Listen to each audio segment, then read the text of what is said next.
Chapter 8 अनदेखी लड़ाई। छायामार्गी के रूप में अपने शुरुआती मिशनों की सफलता के बाद विराज सक्सेना ने शहर में अपराधियों और भ्रष्ट अधिकारियों के बीच खौफ का माहौल पैदा कर दिया था। लेकिन उसके द्वारा उठाए गए कदमों का असर उसकी व्यक्तिगत जिंदगी और मानसिक स्थिति पर भी पड़ने लगा था।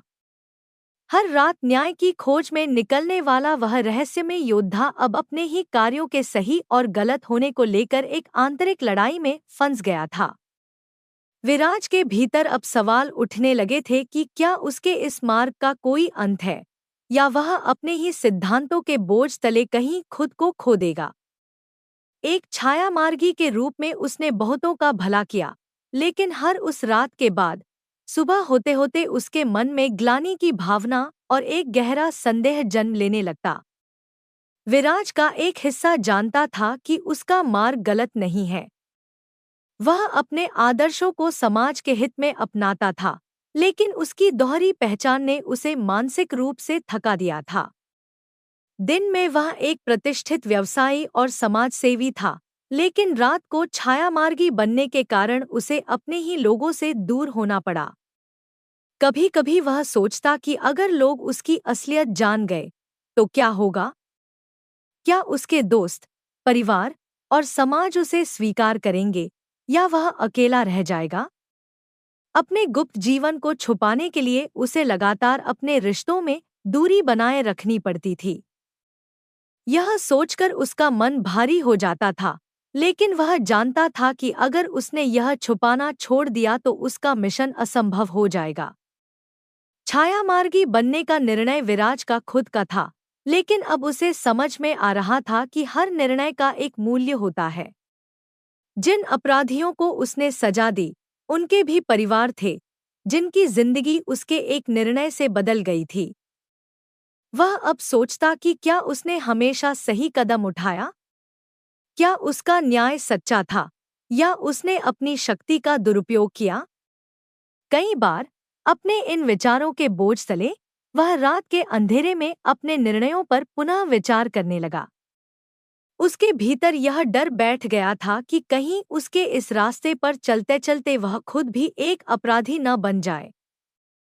छायामार्गी के रूप में जब भी विराज एक मिशन पूरा करता, तो उसे संतोष होता कि उसने किसी निर्दोष की रक्षा की, किसी बुराई का अंत किया। लेकिन अगले ही क्षण उसके भीतर एक ग्लानि का भाव उत्पन्न हो जाता। वह सोचने लगता कि उसकी इस लड़ाई में कितने लोग प्रभावित हुए, कितनों की जिंदगी तबाह हो गई। उसने कुछ ऐसे अपराधियों को भी दंडित किया था, जो भले ही दोषी थे, लेकिन उनकी जिंदगी के पीछे एक दर्दनाक कहानी थी। उसे याद आया कि एक बार उसने एक छोटे-मोटे अपराधी को सबक सिखाया था, जो गरीब और बेबस था।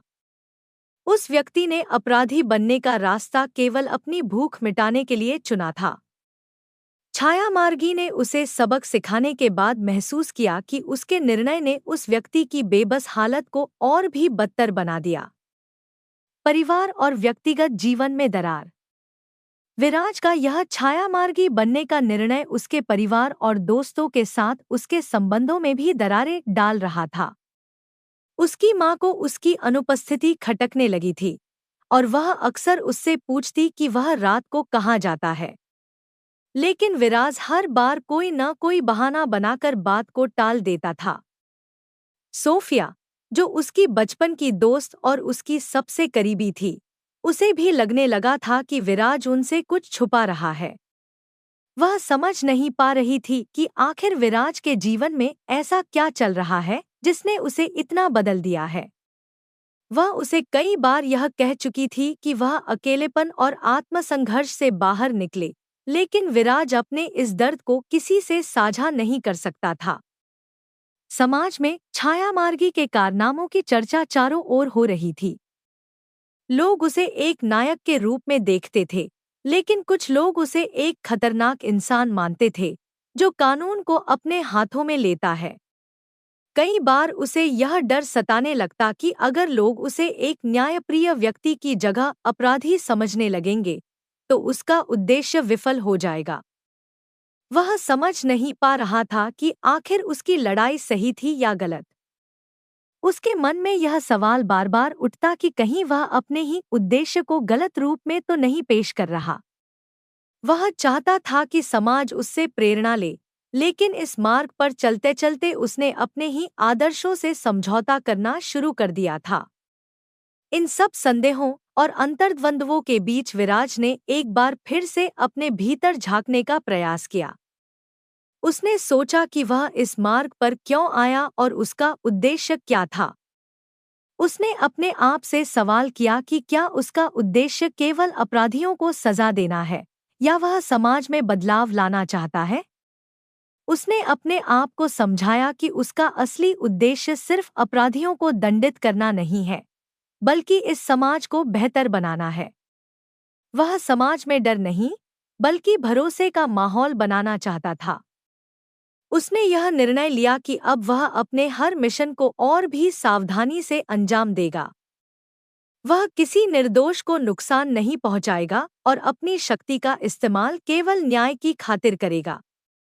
उसने यह तय किया कि वह अब अपने मिशनों को एक नई दृष्टि से देखेगा और अपने हर कदम को सोच समझकर उठाएगा।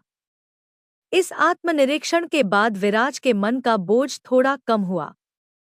उसे अब यह समझ में आ गया था कि इस मार्ग पर चलते हुए उसे न केवल अपने उद्देश्य के प्रति वफादार रहना होगा, बल्कि उसे अपने निर्णयों में भी संतुलन बनाए रखना होगा। उसने यह ठाना कि वह अब अपने काम को और भी सजगता और समझदारी से करेगा। वह अब अपनी हर कार्रवाई में न्याय और संवेदनशीलता को सर्वोच्च प्राथमिकता देगा। वह जानता था कि यह मार्ग कठिन है, लेकिन वह इस लड़ाई को अंत तक लड़ने के लिए तैयार था। छायामार्गी के रूप में विराज का यह नया दृष्टिकोण न केवल उसे एक नायक बनाएगा, बल्कि उसे एक सच्चे योद्धा के रूप में भी पहचान दिलाएगा। उसकी यह अनदेखी लड़ाई अब उसके लिए एक प्रेरणा बन चुकी थी, जिसे वह समाज के लिए एक आदर्श के रूप में स्थापित करना चाहता था।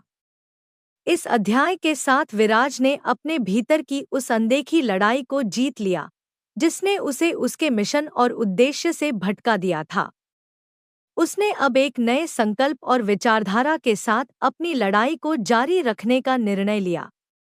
डिस्क्लेमर दोस्तों, मैं आप सभी को बता दूं, ये कहानी पूरी तरह काल्पनिक है। ये सिर्फ दर्शकों के मनोरंजन के लिए बनाई गई है। इसमें दर्शाए गए सभी पात्र, नाम, उत्पाद और घटनाएं पूरी तरह काल्पनिक है। ये कहानी किसी भी तरह से किसी भी व्यक्ति के भावनाओं, प्रथाओं, परंपराओं और विश्वासों के अपमान नहीं करती है। जैसे कहानी में बताए गए सभी चीजों का मात्र कहानी के लेखक द्वारा बनाई गई लेखक अपनी एक कल्पना है। तो दोस्तों, मैं आपको आगे बता दूं, अगर आप हमारे हॉट सिनेमा ऑफिशियल चैनल पर नए हैं तो वीडियो को भर लाइक और चैनल को सब्सक्राइब करना ना भूले। धन्यवाद। जानने के लिए ओनली ऑन यूट्यूब चैनल पर ये कहानियां हॉट सिनेमा अधिकारी द्वारा लिखित और कॉपीराइट की गई है। कोई भी कहानियां की नकल नहीं कर सकता। तो दोस्तों, आगे क्या होने वाला है ये जानने के लिए कहानी सुनते रहिए और केवल हॉट सिनेमा ऑफिशियल में। यदि आप नए एपिसोड पर अधिक अपडेट चाहते हैं तो हमारे टेलीग्राम चैनल को सब्सक्राइब करें, जिसमें हमारा डिस्क्रिप्शन में दिया गया है।